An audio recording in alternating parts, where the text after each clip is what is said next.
Halo semuanya, perkenalkan nama saya Paritisa Nugreni Voicepa dengan NIM 10109 24020. Di sini saya akan menjelaskan tentang materi fisika semester 1. Materi yang pertama yaitu vektor. Vektor adalah besaran yang memiliki arah dan nilai. Berbeda dengan skalar karena skalar hanya memiliki nilai saja, tetapi tidak memiliki arah. Vektor dipresentasikan dalam notasi khusus untuk membedakannya dengan skalar, yaitu menggunakan tanda panah di atas. Selanjutnya ada operasi pada vektor. Yang pertama itu ada penjumlahan vektor, yaitu penjumlahan vektor dilakukan dengan menjumlahkan komponen-komponen vektor yang bersesuaian. Seperti yang kedua ada pengurangan vektor. Pengurangan vektor adalah penjumlahan vektor dengan vektor yang dibalik tanda komponen-komponennya. Seperti yang ketiga ada perkalian skalar atau dot, dan 4 ada perkalian vektor, dan yang kelima ada perkalian skalar dengan vektor. Selanjutnya saya akan memberikan satu contoh soal penjumlahan vektor. Soalnya diketahui 2 buah vektor A sama dengan 3,4 dan vektor B 1, -2. Hitunglah hasil penjumlahan dari kedua vektor tersebut. Jadi untuk menjumlahkan vektor kita cukup menjumlahkan komponen-komponen yang bersesuaian. Kan tadi A-nya 3,4 dan B-nya itu 1,-2.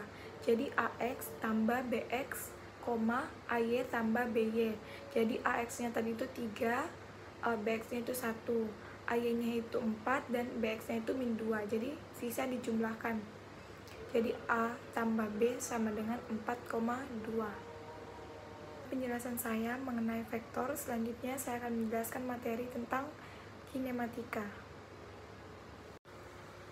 Kinematika adalah cabang fisika yang mempelajari gerak benda tanpa memperhatikan penyebab gerakan tersebut.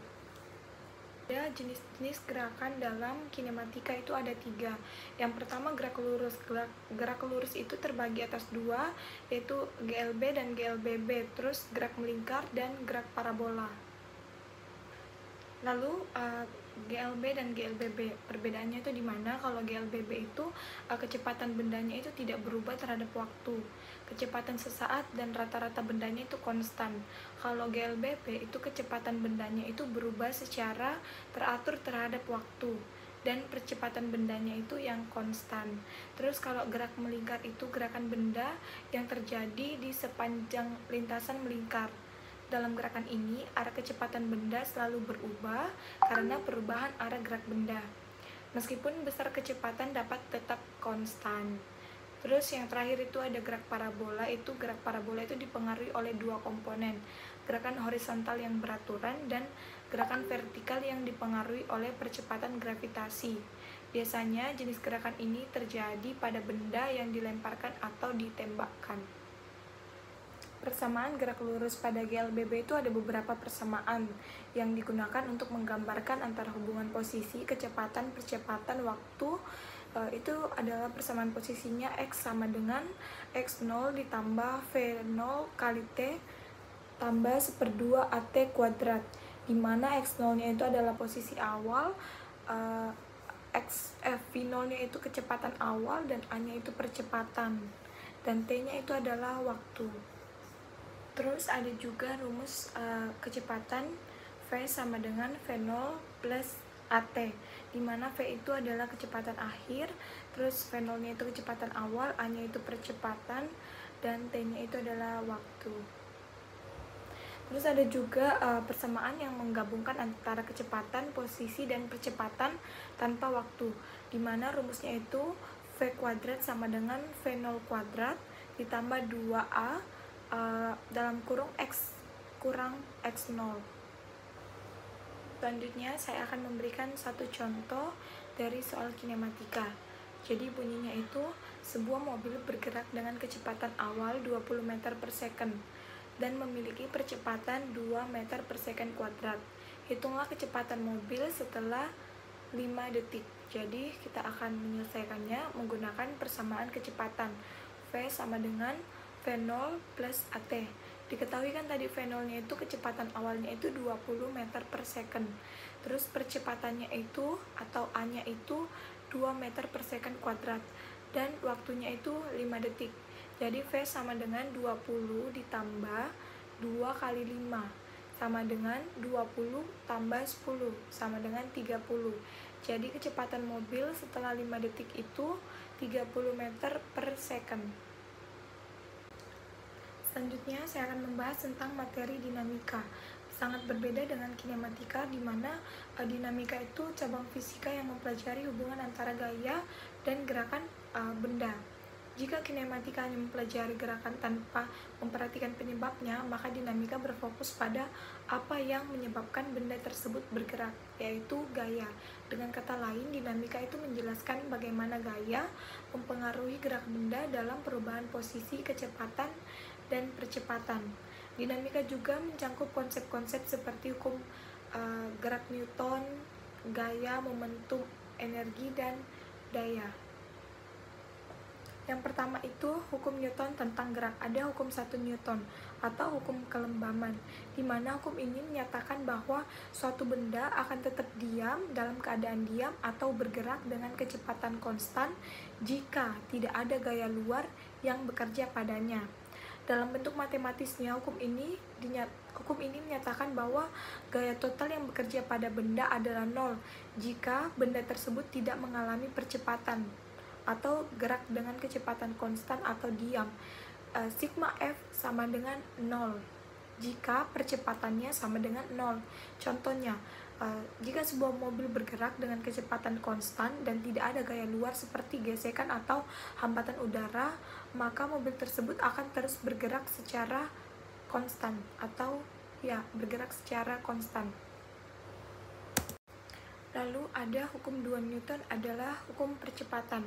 Hukum ini menyatakan bahwa percepatan yang dialami suatu benda sebanding dengan gaya total yang bekerja pada benda tersebut dan berbanding terbalik dengan massa benda tersebut, di mana rumusnya itu F sama dengan massa kali percepatan atau F sama dengan M kali A, di mana F-nya itu adalah gaya yang bekerja pada benda, M-nya itu adalah massa, dan A-nya adalah percepatan. Satu contoh hukum 2 Newton. Jika kita memberikan gaya yang lebih besar pada sebuah benda, maka benda tersebut akan mengalami percepatan yang besar. Sebaliknya, semakin besar massa benda, maka semakin kecil percepatan yang dihasilkan untuk gaya yang sama. Selanjutnya ada hukum 3 Newton adalah hukum aksi dan reaksi. Hukum ini menyatakan bahwa untuk setiap aksi yang diberikan oleh suatu benda terdapat reaksi yang sama besar dan berlawanan arah. Contohnya ketika ini adalah dinding. Ketika kita mendorong sebuah dinding atau memukul sebuah dinding tersebut mendorong kita dengan gaya yang sama dengan yang kita berikan terhadap dinding tersebut. Jadi gaya aksi dan reaksi selalu bekerja dalam pasangan. Jika kita mendorong atau meninju dinding ini dengan kuat, maka dia akan memberikan reaksi yang sama dengan energi yang kita berikan, dengan gaya yang kita berikan. Gaya adalah tarikan dan dorongan. Gaya itu dapat menyebabkan benda bergerak atau berhenti atau berubah arah. Gaya diukur dalam satuan Newton dengan simbol N.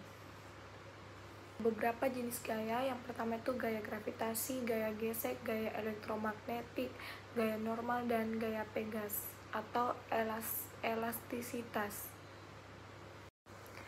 Saya akan menjelaskan pengertian sedikit tentang gaya normal.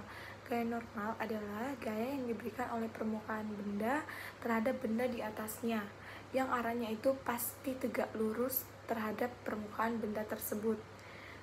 Terus gaya gesek. Gaya gesek itu gaya yang bekerja pada benda yang bergerak atau cenderung bergerak di sepanjang permukaan. Gaya gesek selalu berlawanan arah dengan gerakan benda. Jadi semisal gaya bendanya tuh ke sini, berarti gaya geseknya tuh ke sini. Terus ada gaya pegas, gaya yang terjadi ketika suatu benda elastis seperti pegas mengalami perubahan bentuk, tertekuk atau terkompresi dan berusaha kembali ke bentuk semulanya. Habis itu ada gaya elektromagnetik, gaya yang terjadi antara muatan listrik atau medan magnet yang dapat menarik atau menolak benda. Selanjutnya saya akan menjelaskan tentang materi usaha dan energi. Usaha dalam pengertian fisika itu sebanding dengan gaya dan perpindahan. Usaha yang dilakukan makin besar jika gaya yang bekerja pada benda juga benda tersebut itu besar. Jika gaya yang bekerja pada benda besar, namun benda belum bergerak, maka tidak ada usaha. Kalau energi itu didefinisikan sebagai kemampuan untuk melakukan usaha. Beberapa contoh energi itu, yang pertama, energi yang dimiliki oleh benda yang bergerak dinamakan energi kinetik. Contohnya itu mobil yang bergerak akan memiliki energi kinetik. Terus ada juga namanya energi potensial, energi yang ada karena letak atau konfigurasi sistem dinamakan energi potensial. Selanjutnya usaha. Usaha disimbolkan dengan lambang W. Dengan lambang W itu karena memiliki satuan internasional itu J atau Joule. Jika gaya atau F konstan dan berhimpit dengan perpindahan delta R, maka W AB sama dengan F dalam kurung delta R. Jika F konstan dan tidak berhimpit dengan perpindahan atau delta R, maka benda itu bisa dirumuskan dengan W sama dengan vektor A kali delta R vektor sama dengan F dalam kurung delta R cos theta. Secara umum, jika gaya tidak konstan dan atau lintasannya tidak membentuk garis lurus, maka rumusnya itu lain lagi. Usaha gaya itu terbagi atas dua, usaha gaya konservatif dan non konservatif. Kalau usaha gaya konservatif itu gaya yang usahanya tidak bergantung pada lintasan tempuh. Kalau non konservatif itu gaya yang usahanya bergantung pada lintasan tempuhnya. Seperti itu. Gaya gesek juga termasuk gaya non konservatif, karena gaya gesek itu adalah gaya yang disipasif yang usahanya selalu negatif, atau gaya gesekan arahnya itu selalu melawan arah perpindahan, sehingga usaha yang dilakukan gaya gesek pada suatu lintasan tertutup itu tidak akan pernah nilainya itu 0. Contoh gaya konservatif adalah gaya gravitasi, gaya pegas, dan gaya listrik.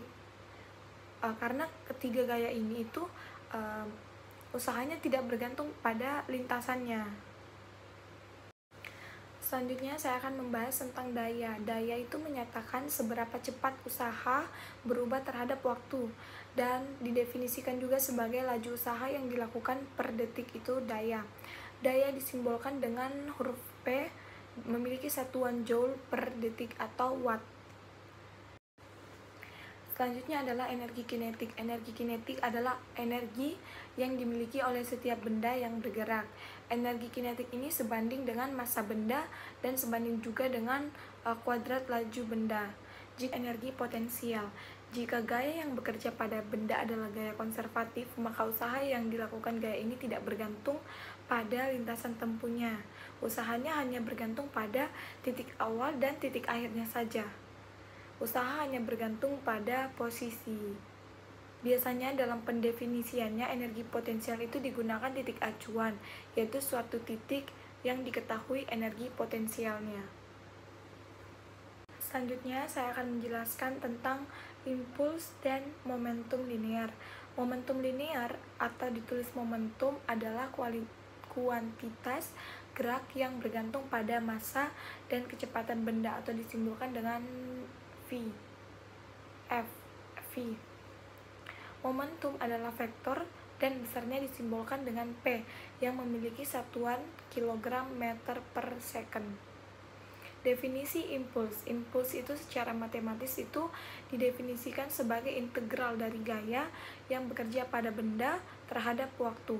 Impuls juga besaran vektor disimbolkan dengan I memiliki satuan ns, impuls dan momentum linear.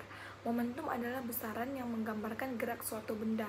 Secara fisik itu, momentum itu didefinisikan sebagai hasil kali antara massa benda dan kecepatan benda tersebut. Momentum itu disimbolkan dengan huruf P dengan rumus P sama dengan M kali V, atau P-nya itu adalah momentum itu sendiri dan M-nya adalah massa dan V-nya adalah kecepatan benda. Momentum adalah besaran vektor, artinya ia memiliki nilai dan arah. Arah momentum benda itu sama dengan arah kecepatan benda tersebut.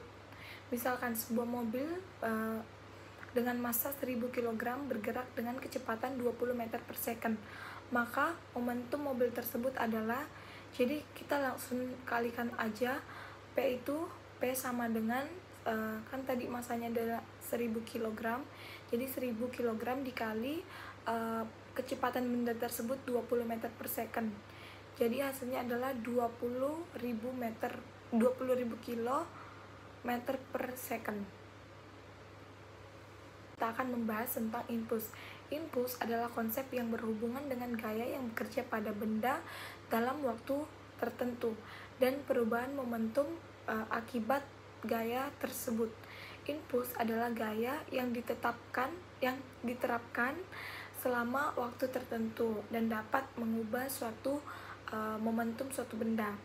Impuls itu dapat dirumuskan dengan J, di mana J adalah impuls itu sendiri dikali J sama dengan F dikali delta T, di mana J adalah impuls itu sendiri, F adalah gaya yang bekerja pada benda, dan delta T adalah interval waktu di mana gaya tersebut bekerja. Impuls juga didefinisikan sebagai perubahan dalam momentum benda. Dengan demikian, impuls dan perubahan momentum itu selalu berkaitan. Hubungan ini bisa diberikan persamaan J sama dengan delta P, di mana delta P itu adalah perubahan momentum diukur dalam kilogram meter per second. Selanjutnya ada yang namanya hukum kekekalan momentum. Itu menyatakan bahwa jika tidak ada gaya luar yang bekerja pada suatu sistem, maka momentum total sistem akan tetap konstan. Dengan kata lain itu, perubahan momentum dalam sistem tertutup maksudnya tanpa pengaruh gaya eksternal itu sama dengan 0. Jadi matematikanya itu P total sama dengan P akhir. Jika ada dua benda yang saling bertumbukan, misalnya benda 1 dan benda 2, maka momentum total dan total sebelum dan sesudah tumbukan itu akan tetap sama, asalkan jika tidak ada gaya luar yang bekerja pada dua benda tersebut. Jadi P total sama dengan P akhir. Lalu apa sih hubungan antara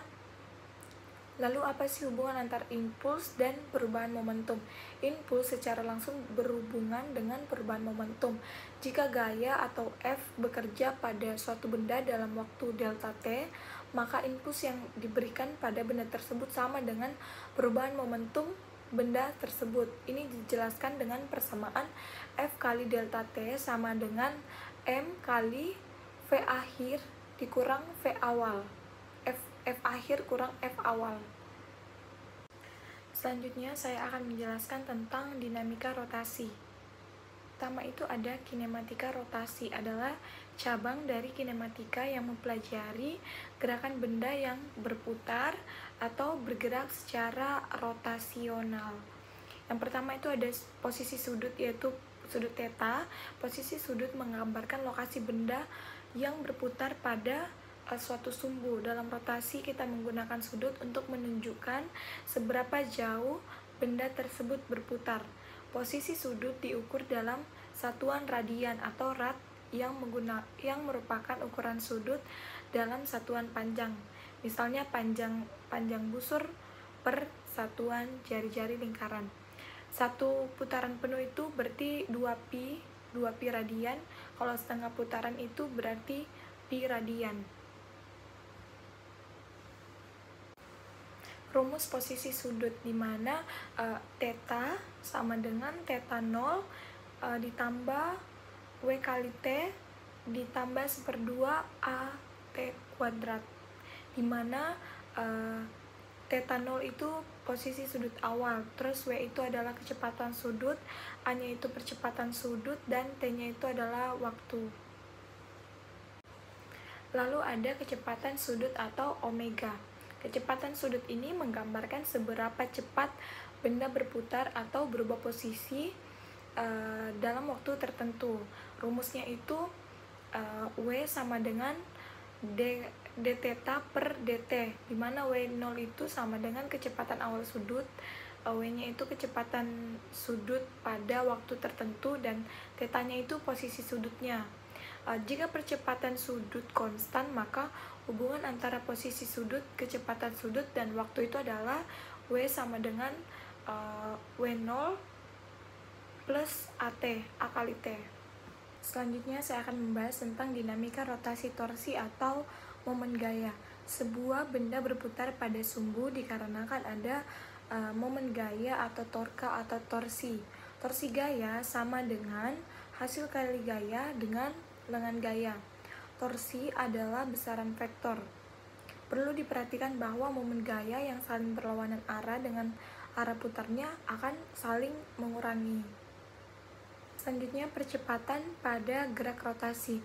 Percepatan sudut itu sama dengan laju perubahan sudut. Rumusnya percepatan sama dengan delta W per delta T. Percepatan sudut rata-rata itu sama dengan W2 kurang W1 per T2 kurang T1. Kalau percepatan sudut sesaat itu sama dengan dW per dt. Adalah momen inersia. Inersia adalah kecenderungan benda untuk mempertahankan keadaannya, entah itu tetap diam atau tetap bergerak. Inersia disebut juga dengan kelembaman suatu benda. Benda yang susah bergerak dikarenakan memiliki inersia yang besar. Momen gaya adalah torsi sama dengan F kali L. Momen inersia atau I adalah ukuran kecenderungan atau kelembaban suatu benda untuk berotasi pada porosnya. Selanjutnya adalah materi tentang osilasi. Osilasi terjadi bila sebuah sistem diganggu dari posisi kesetimbangannya. Karakteristik gerak osilasi yang paling dikenal adalah gerak tersebut bersifat periodik, yaitu berulang-ulang. Contohnya perahu kecil yang berayun naik turun, bandul jam yang berayun kiri kanan, atau senar gitar yang bergetar. Gerak gelombang berhubungan erat dengan gerak osilasi. Contohnya gelombang bunyi dihasilkan oleh getaran seperti senar gitar. Atau bisa juga diartikan adalah osilasi gerakan bolak-balik benda dengan lintasan yang sama secara periodik. Periodik itu berulang dalam rentang waktu yang sama. Kalau amplitudo itu simpangan terjauh dari satu getaran. Kalau periode itu waktu yang dibutuhkan untuk melakukan satu siklus. Jadi maksud satu siklus itu satu gunung dan satu lembah. Jadi itu namanya satu periode. Kalau frekuensi itu jumlah siklus yang dilakukan setiap detik. Lalu ada osilasi harmonis sederhana, yaitu beban massa pada pegas. Salah satu gerak osilasi yang sangat lazim dan sangat penting adalah gerak harmonis sederhana. Apabila sebuah benda disimpangkan dari kedudukan kesetimbangannya, gerak harmonik akan terjadi jika ada gaya pemulih yang sebanding dengan gerak simpangannya dan simpangan tersebut kecil. Suatu sistem yang menunjukkan gejala harmoni sederhana adalah sebuah benda yang tertambat pada sebuah pegas. Pada keadaan setimbang, pegas tidak mengerjakan gaya pada benda apabila benda disimpangkan sejauh X dari kesetimbangan. Pegas mengerjakan gaya min Kx. Gaya pemulih yang bekerja pada benda adalah F sama dengan min Kx. Tanda min itu timbul karena gaya pegas itu berlawanan arah dengan simpangannya. Seperti itu. Percepatan berbanding lurus dengan arahnya berlawanan dengan simpangannya. Hal ini merupakan karakteristik umum gerak harmonik sederhana, bahkan dapat digunakan untuk mengidentifikasikan sistem-sistem yang dapat menunjukkan gejala harmonik sederhana. Selanjutnya ada osilasi harmonik sederhana, itu energi.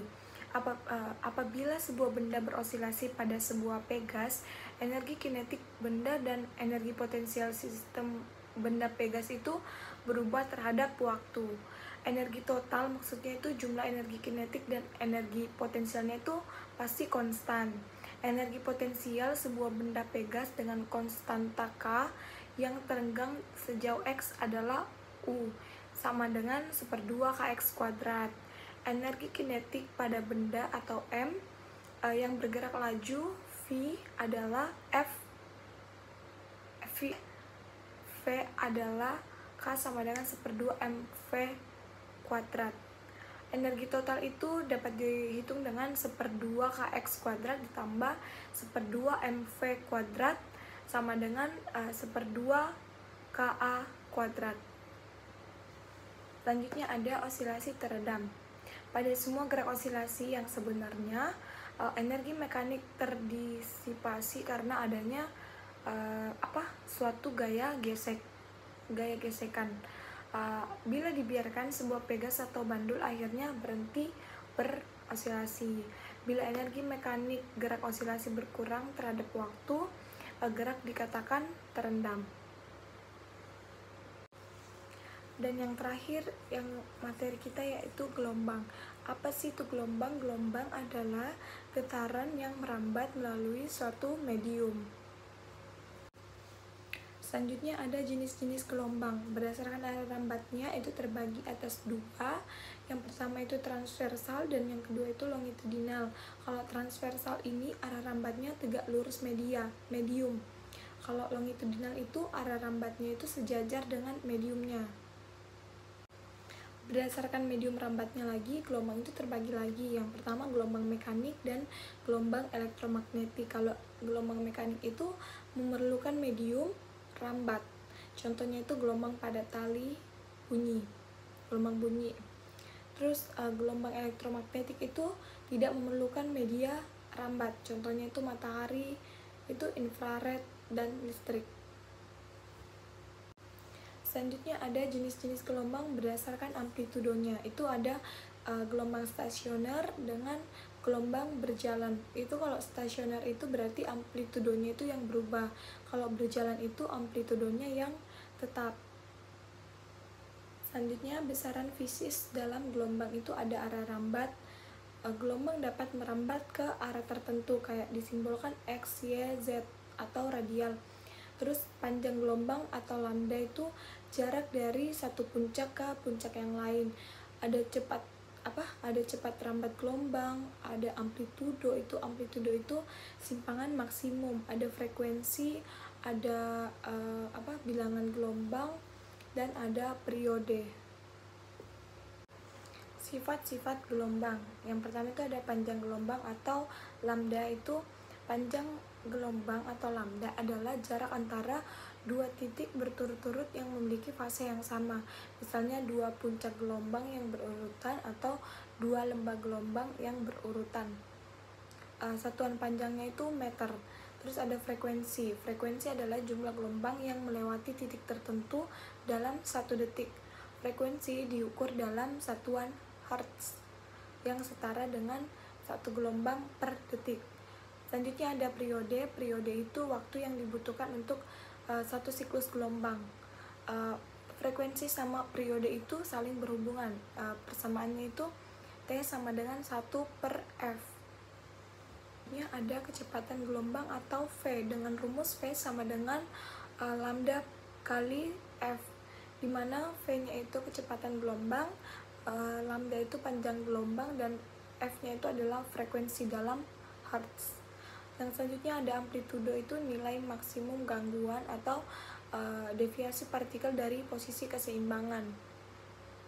Pada gelombang transversal, amplitudo adalah titik puncak gelombang, sedangkan pada gelombang longitudinal, amplitudo adalah tingkat konvergensi atau regangan.